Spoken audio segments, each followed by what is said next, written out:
Good morning. It's Hazel Jarvis, and we are back again with Art Online. And today we are going to do a simple still life.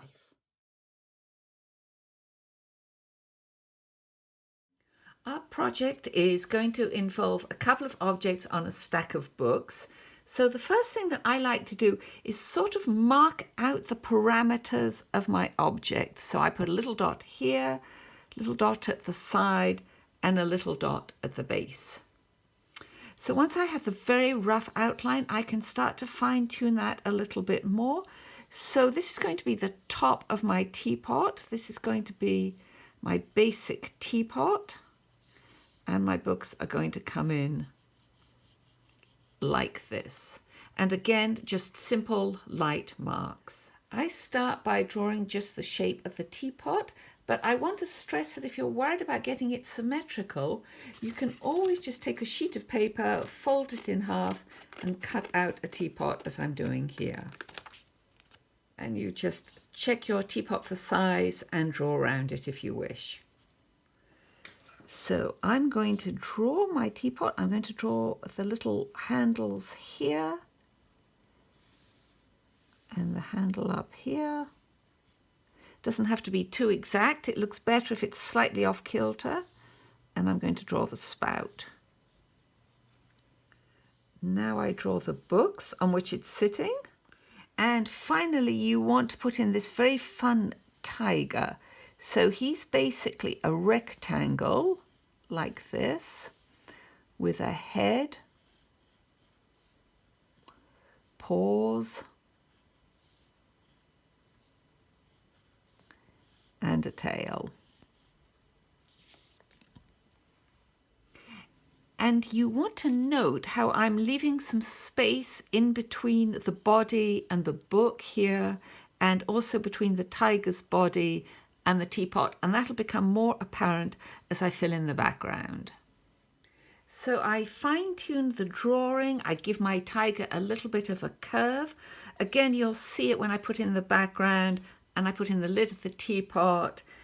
I extend the book, and I've got the book under here too. So next we'll do the background. Actually, before doing the background, I just mark in where I want my base to be.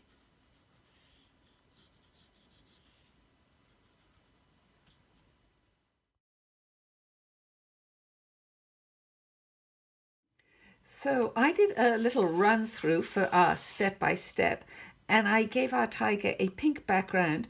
But for this, in the video project, just to be different, we're going to do a dark green background. So you'll mix up your background in a plastic palette, test it on a little bit of scrap paper. And ideally, you want about a teaspoonful of wash so that you don't run out. Always make more rather than less. So with clean or slightly tinted water, you're going to just paint in very loosely some clean water. And we're going to float the background into this colour.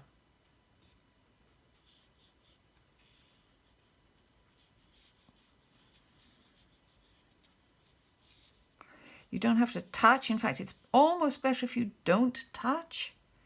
But you do want to get a little bit of clean water on all over.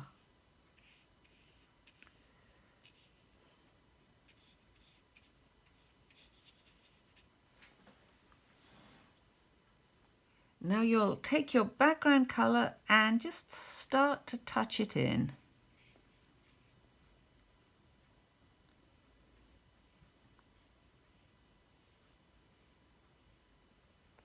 You can bring it right up to the books.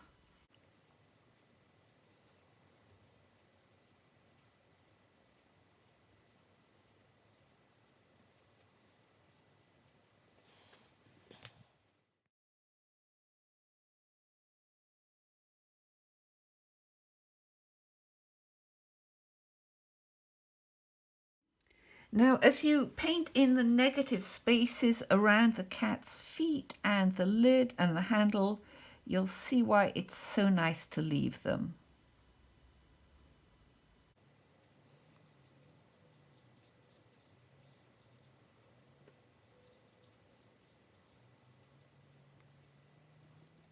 So you can see where I've painted in and around the negative spaces, and you can see what a nice pattern it makes. At this point, you have to step aside, be patient, let the background dry, and then we will proceed. My background is extremely wet, so I'm going to take a paper napkin and just soak up a tiny, tiny bit of the colour. I don't push down or blot because I don't want to make a pattern. I just want to soak up just a little of it very gently. As soon as your background is dry, you can draw in, or rather you can paint in your tiger. And I'm using a lovely clear orange, which is number 33. So I'm painting in the handle now, but you'll notice I'm leaving a tiny bit of white space between the handle and my background because I have a horrible feeling that one spot is not completely dry yet, this little spot here that you can see shining, and I don't want everything to bleed. On the principle of painting large shapes first, I'm going to put in the yellow foreground here. I'm going to use my 43, which is a beautiful clear cadmium yellow, and I wet my brush and then I basically roll it around in the paint to pick up as much paint as I possibly can for the foreground.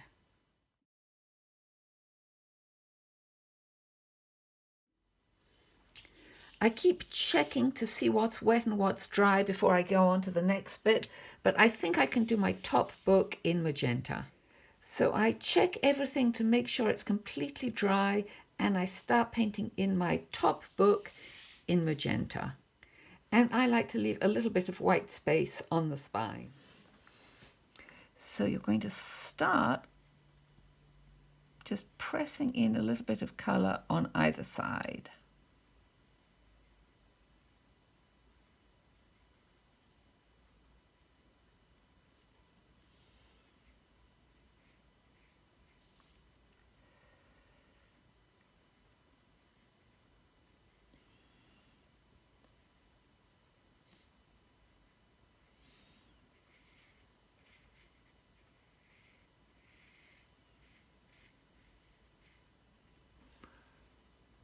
I'm leaving a lot of white as I paint, but I want to get around the head of my tiger so that the orange pops against the purple.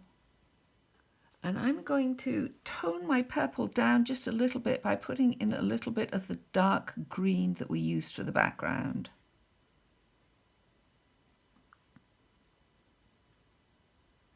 We'll paint in the red of the spine of the book below. It's a very wet day while I'm painting this, so I'm going to step away and let this dry for a few minutes before putting in the details. I think everyone should have their own pattern, and one of my favourites is this sort of trailing vine from an old ink box, and I'm going to put it on the foreground.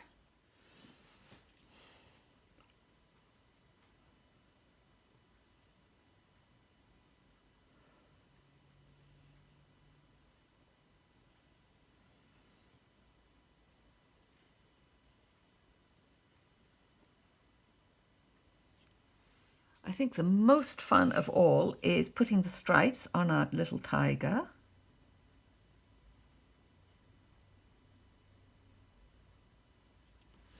So in my first sample, I put in just the suggestion of text, but if you're making this as a gift, you might want to put in the titles of the recipient's favourite books. If you're going to paint the words, you can mark out some guidelines in pencil first. And here you have your first painting of the new year. So happy new year. It's the year of the tiger. Let's hope it's a great year for all of us. So in sum, happy new year. Let's hope it's a good one. Let's hope we can be together again soon.